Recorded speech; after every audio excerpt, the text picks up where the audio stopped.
I never planned to expose this. But the truth is, Justin didn't just break my heart the day he left. He broke it again the day Benny walked into my life, and I realized what real love actually feels like. That's how my story really starts.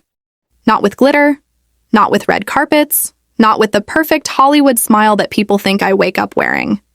My story starts on a night when everything inside me felt like it was collapsing quietly, like a building being demolished from the inside.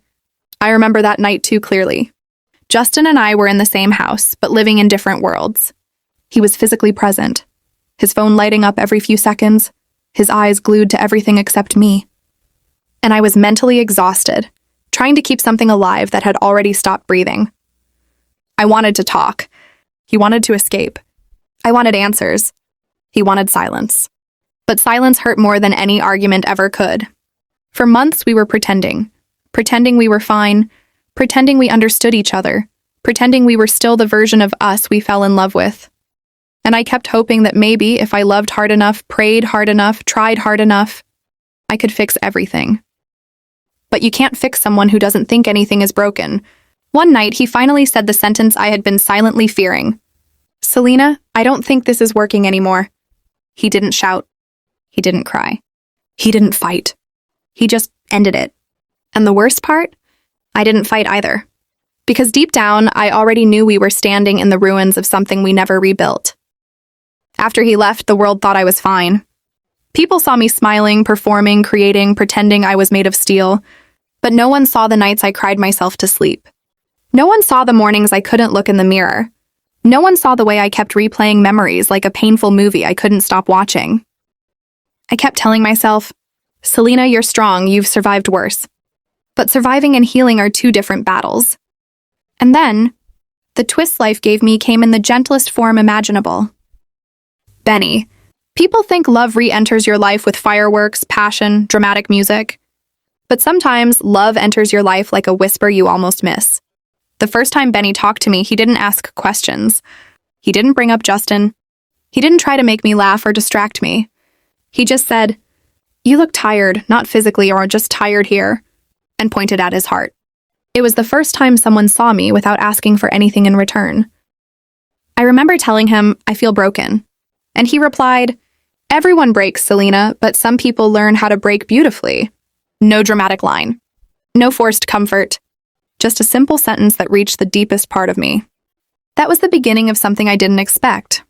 A friendship that felt like healing. He showed up when he didn't have to. He stayed when I didn't ask. He listened when I had nothing to say. He made me feel seen when I felt invisible. But life never lets you heal peacefully. Life loves its twist. And the twist came exactly when I started to feel okay again. Justin reached out. Out of nowhere. Out of silence. Out of the blue like a storm you can smell before it hits. He apologized. He said he missed me. He said he wasn't thinking clearly before. He said he wanted to talk.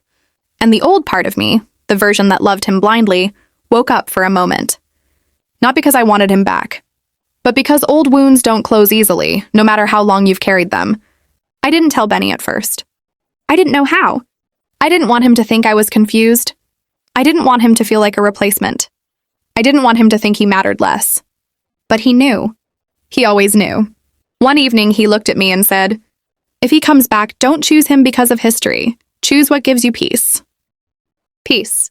A word I never associated with Justin. A word that felt like home around Benny. But then something happened, and something I never expected. Justin didn't just want to talk. He wanted me back. He said he made a mistake. He said he still loved me. He said he wanted to fix everything. And for a moment, a very small moment, I wondered what the world would think.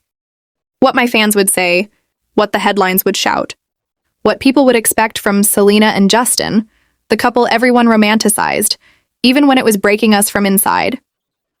But the world didn't know the full story. Not the late-night arguments, not the silent dinners, not the emotional distance, not the loneliness of being with someone who wasn't really with you. And what the world didn't know yet was that Benny held a truth Justin never could. Benny didn't come into my life to replace anyone. He came into my life to show me who I could be without pain. But the real twist? It wasn't Justin wanting me back. It wasn't Benny quietly loving me. It wasn't my heart learning what peace felt like. The real twist was something even I didn't know then. Justin didn't come back because he loved me. He came back because he found out about Benny. And that was only the beginning. When I found out Justin didn't come back because he missed me, but because he heard about Benny, something inside me froze. It wasn't heartbreak this time. It wasn't sadness. It was the kind of disappointment that hits deeper than pain. Because suddenly everything made sense. The sudden messages, the long voice notes, the unexpected apologies, the "I've been thinking about you lately" texts. They weren't from love. They were from fear. Fear of losing control. Fear of losing access. Fear of losing a version of me he thought would always wait for him. And the moment that reality hit me, I felt the ground shift under my feet. For the first time in years, Justin wasn't the center of my emotional universe. He wasn't the gravity pulling me back. He wasn't the voice inside my head. He was just noise. Loud, familiar, distracting noise. But noise becomes dangerous when it knows it's losing its power. He called me late at night, his tone different, almost desperate, almost shaking. "Selena, please. I need to see you." And hearing his voice like that, my chest tightened. Because no matter how much you grow, there's always a small part inside you that remembers what love used to feel like, even if it wasn't love anymore. I agreed to meet him the next day, not because I wanted answers, but because I wanted closure. Real closure. The kind you feel in your bones. The kind that frees you. When I walked into the room, he looked at me like he hadn't seen me in years. There was guilt in his eyes, something heavy, something unsettled. He said, "I messed up, Selena. I let you go because I didn't know how to deal with my own life." But then I heard things. I heard about him. He didn't say Benny's name, but the bitterness in his voice made it obvious. And something inside me snapped. Not in anger, but in clarity. I suddenly realized Justin didn't come to talk about us. He came to talk about competition, about losing someone he never imagined would be claimed by someone else. He wasn't there for my heart. He was there for his ego. But ego never wins in front of truth. I looked at him and slowly said, "You didn't lose me to Benny. You lost me when you stopped seeing me." He went silent. Completely silent. Because he knew it was true. But the moment turned sharp when he finally whispered, "Do you love him?" That question didn't scare me. What scared me was the fact that I didn't know the answer yet. Benny wasn't something I planned. He wasn't something I saw coming. He wasn't a rebound or a distraction or a bandage. He was a mirror, showing me who I really was, stripped of chaos, stripped of noise, stripped of pain. But love, I didn't know yet. I only knew that being around him felt like breathing after drowning for too long. I didn't lie. I said, "I don't know what I feel, but I know it feels peaceful." And that single word cracked him open. Peaceful. Because Justin and I were never peaceful. We were passionate, intense, dramatic, explosive. He stood up, walked toward me, and said softly, "I can be that for you, I can change." And I believed that he believed it. But sometimes people don't want to change. They want to reclaim. They want to restore the version of you that fed their comfort. I didn't answer him. I just walked away. But as life always loves to do, it gave me another twist the same night. When I went home, Benny was waiting. Not inside, just outside, leaning against his car, looking at the sky like he'd been thinking for hours. When he saw me, he didn't smile. He didn't move. He just said, "You met him." His voice wasn't angry, it wasn't jealous, it wasn't insecure, it was scared. And that scared me. Because Benny wasn't the type to show fear easily. He had this quiet strength, this stable presence that felt unshakable. But that night he seemed fragile in a way I had never seen. It made my heart ache. I told him everything. Every word Justin said, every emotion, every moment that happened. I didn't hide anything because Benny wasn't someone you lied to. He wasn't someone who forced you to choose. He was someone who deserved the truth, even if it hurt. And when I finished, he didn't ask the question Justin did. He didn't ask, "Do you love him?" Instead, he said, "What do you want, Selena?" No pressure. No expectations. No guilt. Just one question, simple, honest, and terrifying. Because the truth is, I didn't know what I wanted. Not yet. Not fully. My heart was healing, but still bruised. My mind was clear, but still tangled. My soul was lighter, but still recovering. And Benny saw that. He always saw everything. We sat in silence for a long time, the kind of silence that feels like conversation.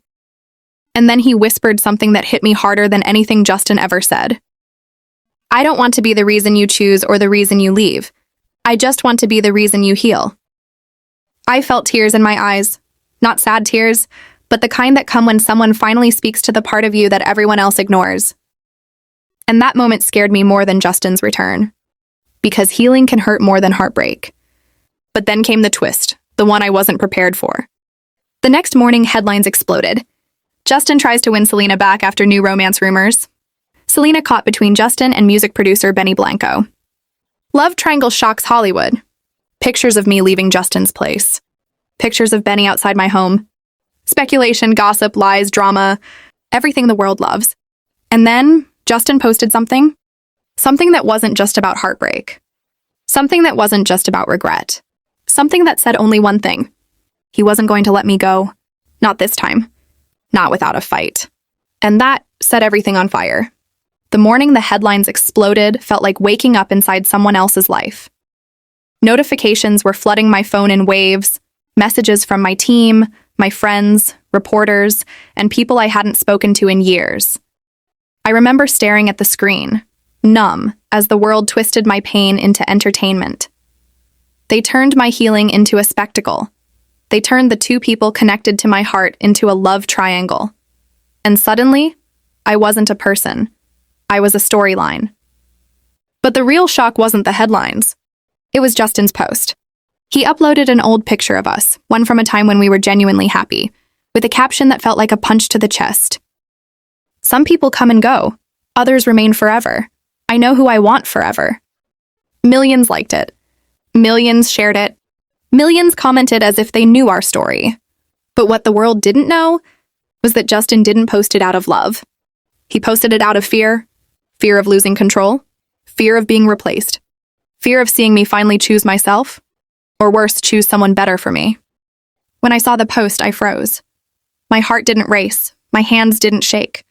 Instead, I felt tired. The kind of tired that sits in your soul. I didn't call him. I didn't text him. I didn't react. But the world reacted for me. People started attacking Benny online, calling him the other man, the rebound, the homewrecker. The hate was brutal, unfair, ruthless, and Benny, he didn't defend himself. He didn't post. He didn't explain. He didn't counterattack. He just disappeared from social media, quietly, silently, the way someone does when they choose peace over noise. But I knew silence had a cost, and that cost was his heart. Later that day, he texted me, "Don't worry about me, just breathe today." That was it. No complaint. No sadness. No frustration. And that hurt me more than any headline ever could. Because his quietness wasn't weakness. It was protection. He was protecting me from pressure, protecting himself from pain, protecting the fragile balance between us. But Justin didn't stop. He called me 3 times. Then 4. Then kept calling until I finally answered, not because I wanted to hear him, but because I knew he wouldn't stop until I did. His voice was shaking. "Selena, why aren't you saying anything? Did you see the post? Did it mean nothing to you?" I took a slow breath and said the one sentence he never expected. "I'm tired of being your performance." He went silent. Then he said, "I didn't post it for attention. I posted it because I love you." But love isn't loud. Love isn't public. Love isn't a message written for millions. Love is quiet. Love is steady. Love is patient. And Benny was all 3. I told Justin I needed space. Real space. Not the kind where he texts me at midnight. Not the kind where he pulls me back whenever he feels lonely. And for the first time in our history, he listened. But the story didn't calm down. It only intensified. My team called that evening. They were panicked, telling me the media was reaching out, producers wanting interviews, brands asking if I'd address it, magazines preparing covers. They said I needed a statement. They said I needed control. They said I needed damage control. But I didn't want control. I wanted silence. I wanted to breathe without the world breathing down my neck. So I turned off my phone. I walked outside. And for the first time in weeks, I cried not from pain, but from exhaustion. Then, out of nowhere, I heard footsteps behind me. I turned, and it was Benny. He hadn't texted. He hadn't called. He hadn't asked if he could come. He just showed up, because he knew I needed someone who didn't want anything from me. He didn't speak. He didn't touch me. He just sat down beside me on the steps, staring at the night sky like he always did. After a long silence, he finally said, "I know this is a mess. I know you didn't ask for any of it. And I know I can't compete with history. But just know I'm not going anywhere." His voice cracked at the end. He tried to hide it, but I heard it. The fear, the vulnerability, the softness that he usually keeps hidden. I whispered, "People are attacking you because of me." And he shook his head. "People attack what they don't understand. I'm okay, I promise." But his eyes gave him away. He wasn't okay. He was hurting quietly because that's the kind of man he was. And then the twist happened. A car pulled up across the street. Dark windows. Engine running. Not moving. I felt a strange tension in the air, like someone was watching us. And when the door opened, Justin stepped out. Not dressed up. Not trying to look good. Not angry. Just broken. And that moment felt like the entire universe paused. He walked toward us, slow, hesitant, unsure. His eyes were fixed on me, but they flicked toward Benny for a second. Filled not with hatred, but with realization. Realization that the world he thought he controlled didn't belong to him anymore. He stopped a few feet away and said quietly, "I wasn't going to come." But then I saw the comments. The hate. I know it's because of me, so I want to say something. Not to you, Selena, but to him. My breath caught. Benny looked up, expression unreadable. Justin stepped closer, swallowed hard, and said the one thing nobody expected. "I'm sorry, I let my ego get in the way, I hurt her, and now people are hurting you because of me. You didn't deserve that." Benny didn't speak. He just stared at Justin, carefully, calmly, silently, the way a man looks at someone who once caused pain to the person he loves. Then Justin said something even I wasn't prepared for. "I know she's healing, and I know you're part of that." My heart stopped. Justin wasn't fighting. He wasn't claiming. He wasn't demanding. He was surrendering something inside himself, something he never let go of before. And then he looked at me, eyes soft for the first time in years, and whispered, "Just don't forget who fought for you this time." And then he left, quietly, without drama, without a final look back. Benny exhaled deeply, as if the world had shifted again. But that wasn't the twist. The real twist came the next morning, when the world woke up to another headline that changed everything. Justin Bieber and Benny Blanco spotted together after late-night conversation. And suddenly, the world didn't see a love triangle anymore. They saw the beginning of a battlefield. The funny thing about life is that it never warns you before, throwing its biggest storms your way. One moment you think things are finally settling, finally finding balance, finally giving you space to breathe. And the next moment you're drowning again, fighting to stay afloat. After Rare Beauty started rising back up, after the numbers finally began to make sense, after investors started smiling instead of sighing, I genuinely believed things would get easier. But success doesn't silence people, it feeds them.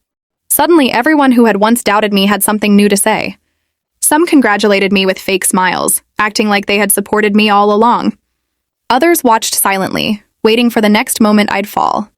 And then there were people like Haley, who seemed somehow bothered by my growth, as if every step I took forward pulled her further into my shadow. It's crazy how someone can be obsessed with your downfall more than your own success. But the worst part wasn't her whispers. It was how she dragged Justin into it again. I wasn't angry anymore. Anger had burned out long ago. What was left was just exhaustion. I didn't want conflict. I didn't want drama. I just wanted peace. But peace is the last thing you get when your name becomes oxygen to, someone else's insecurity. I remember one night vividly. I was sitting in the Rare Beauty office with Benny. Papers everywhere. New product testers all over the tables. Formulas taped on walls like a crime investigation board. Benny was exhausted, but he still looked at me like he believed in me more than I believed in myself. "Sel," he said, leaning back in the chair. "You know this is going to get bigger than anything you've ever done, right?" I laughed because the idea scared me. Fame was one thing. Success was another. But responsibility? That one always felt heavy. But Benny kept talking. "People are going to talk. People are going to twist things. But when they see this brand helping people, when they see lives changing, they won't be able to ignore what you've built." His words wrapped around me like armor. He had this way of grounding me, reminding me that authenticity beats noise every time. I didn't realize how much I needed someone like that until he became the only voice that made sense. He didn't love the spotlight. He didn't care about the headlines. He cared about me, about the mission. And that kind of support is rare. Rare beauty, rare. As the brand grew, so did the pressure. Everyone wanted a story. Everyone wanted a controversy. Everyone wanted a headline they could twist. Suddenly, blogs were posting things like Selena's new success threatens old relationships, or Haley sources say, tension rising again. It felt endless. Sometimes I would sit in my bedroom at night, scrolling through comments, wondering why people couldn't just let me live. Let the brand live, let growth be something simple. But nothing about my life had ever been simple. I accepted that a long time ago. What mattered more was learning to navigate through it without losing myself again. And Benny was a big part of that. Whenever I spiraled, he was calm. Whenever I broke down, he stayed steady. And whenever I questioned myself, he reminded me that all of this, every ounce of struggle, was building something that mattered. There was one moment I'll never forget. We were preparing for a massive launch, our biggest collection yet. Everything was riding on it. Investors, retailers, analysts, everyone had eyes on us. I walked into the conference room and saw the mock-ups. The colors, the formulas, everything we had worked on for months. And suddenly the weight of all those years hit me. The heartbreak, the betrayal, the nights I cried because everyone thought I should quit. The people who told me I wasn't capable, and then the people who stayed, my mother, who fought for me even when I couldn't fight for myself, and Benny, who came into my life exactly when I needed the kind of love that healed instead of hurt. It was overwhelming. I felt tears rise, and before I could hide them, Benny stepped beside me. He didn't ask what was wrong. He just placed a hand gently on my back and whispered, "Sel, look at what you did." Not what they said. Not what they tried to stop. "Look at this. You did this." I nodded because my voice wouldn't come out. Sometimes you don't need someone to speak. You just need someone to stand next to you while you remember your strength. But the world doesn't let moments like this stay pure for long. A week before the launch, Haley posted a series of cryptic stories online. People started speculating again. Justin ended up liking one post that people twisted into drama. It felt like everything was pulling me back into a past. I had exhausted myself trying to escape. Old wounds reopened. Old assumptions resurfaced. Old narratives returned like ghosts refusing to stay buried. But this time, I didn't react. I didn't cry. I didn't overthink. I didn't let it consume me the way it used to. Because for the first time in years, I realized something powerful. Their noise couldn't touch what I had built. Their opinions couldn't undo my healing. Their bitterness couldn't dim my light. And their insecurity couldn't poison my success unless I allowed it. And I wasn't allowing it anymore. The night before the launch, I sat with my mom on the couch. She looked at me the same way she did when I was a little girl performing in living rooms pretending it was a stage. "Mija," she said softly, "you were always meant for more than just surviving. You were meant to transform. And that's exactly what you've done." Leaned my head on her shoulder and let myself breathe. Because this wasn't just a launch. It was a rebirth. A moment that turned every heartbreak into fuel. Every betrayal into clarity. Every loss into direction. And I knew deep down that the next day would change everything. Not just for the brand, but for me.